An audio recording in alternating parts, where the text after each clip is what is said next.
بسم اللہ الرحمن الرحیم۔ السلام علیکم۔ یونس خان نے پاکستان کرکٹ ٹیم کی بیٹنگ کوچنگ چھوڑ دی۔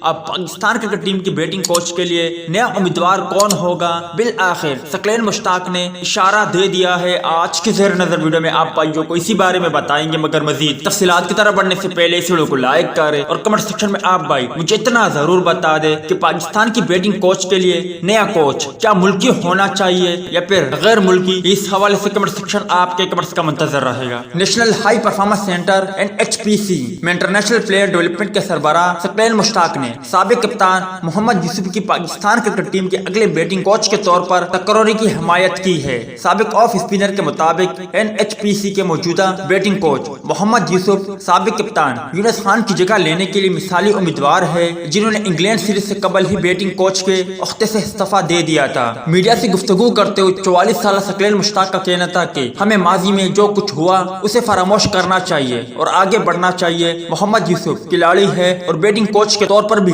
کامیاب ہو سکتے ہیں۔ انہوں نے مزید کہا کہ ہم کیمپ میں مصروف تھے، لہٰذا نہیں جانتے کہ یونس خان نے کیوں استعفیٰ دیا۔ ثقلین مشتاق نے وائٹ اور ریڈ بال کرکٹر کے لیے جاری کیمپ کے بارے میں بھی بات کی۔ ان کا کہنا تھا کہ کوچز نے وائٹ بال اور ریڈ بال کھلاڑیوں کے ساتھ مستعدی سے کام کیا اور امید ہے کہ اس سے ان کو فائدہ ہوگا۔ ہم نے ٹیم کی انتظامیہ سے مشاورت کے بعد اس کیمپ کی منصوبہ بندی کی ہے اور آئندہ بھی اس کو جاری رکھیں گے۔ آخر میں میری آپ دوستوں سے درخواست کہ کوئی کہتا ہے کہ پاکستان کی بیٹنگ کوچ کے لیے برینڈن میکولم، تو کوئی کہتا ہے کہ AB ڈی ویلیئر، تو کوئی کہتا ہے کہ رکی پونٹنگ کو رکھنا چاہیے۔ آپ بھائی بہتر طور پر بتا سکتے ہو کہ آخر کس کھلاڑی کو پاکستان کی بیٹنگ کوچنگ کی فرائض سر انجام دے دینی چاہیے۔ اس کھلاڑی کا نام کمنٹ سیکشن میں ضرور لکھیں۔